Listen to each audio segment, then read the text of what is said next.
Okay, let's talk about the 3 most used styluses for the iPad, how they work individually, and how they compare. The Logitech Crayon. I didn't think that this originally had a place in a professional setting, due to its orange color that it originally shipped with. The gray color is the one that I have, and I think it looks pretty nice. Right away, the thing that I'm most impressed with the Logitech Crayon is its compatibility. The setup for this is even easier than Apple's own styluses. For the Logitech Crayon, you just power it on, and any iPad that it's near, it'll work with, as long as it's 2018 or later. In order for this to work properly, you have to make sure that there's no Apple Pencil connected, or else it'll just use that Apple Pencil. In fact, this stylus is so compatible that you can use it with 2 iPads at the same time. I was shocked by this because I was thinking it'll only pair to one at a time, and I wasn't really sure how you select which one it's working with. But I was able to use it on one iPad, then go to another iPad, and just pick it up right away. So for anyone that's looking to pick up an iPad stylus that's going to work with any model no matter what,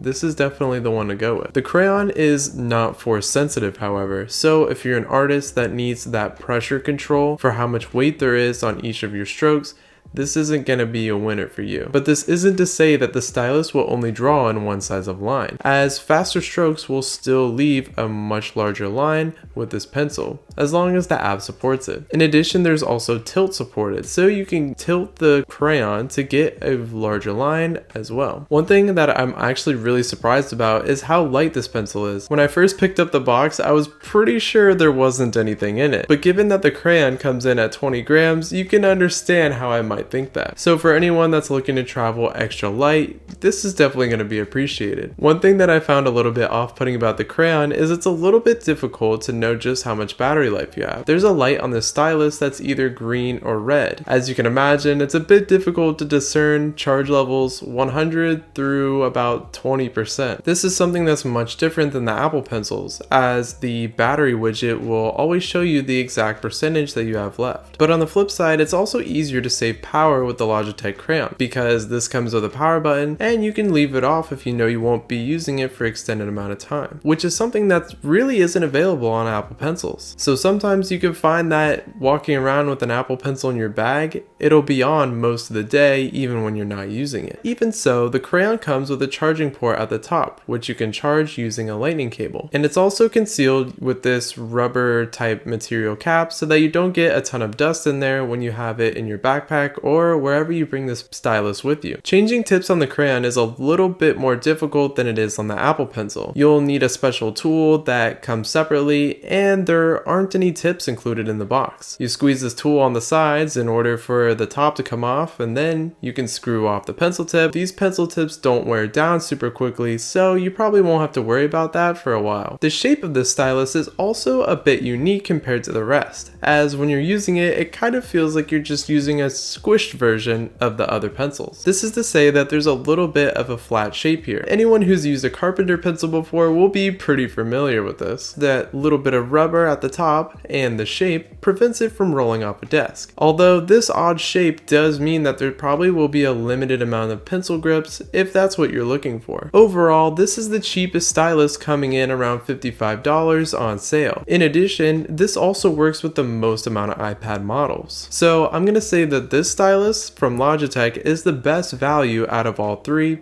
by far. The 2nd generation Apple Pencil. This is going to bring you the best technology that the Apple Pencil has to offer. If you're using some of the newer iPad Air and iPad Pro models, you'll find that this pencil sticks to the side and charges at the same time. This way it'll be easier to keep track of the pencil, and it should in theory always be charged when you need to use it. If your method of carrying the Apple Pencil around is in a side pocket, or it has some attachment on the case that isn't on the iPad, you may find that you need to make a conscious effort to charge it. This stylus may also not roll away from you, as there's a flat edge on one of the sides. This is also where it sticks to the side of the iPad, as the newer iPad models have flat edges. This isn't to say that with enough force it might not still roll away from you. You can also switch between drawing and erasing by tapping on the side of the pencil 2 times. This is surprisingly responsive, although you may find that you have accidental taps here and there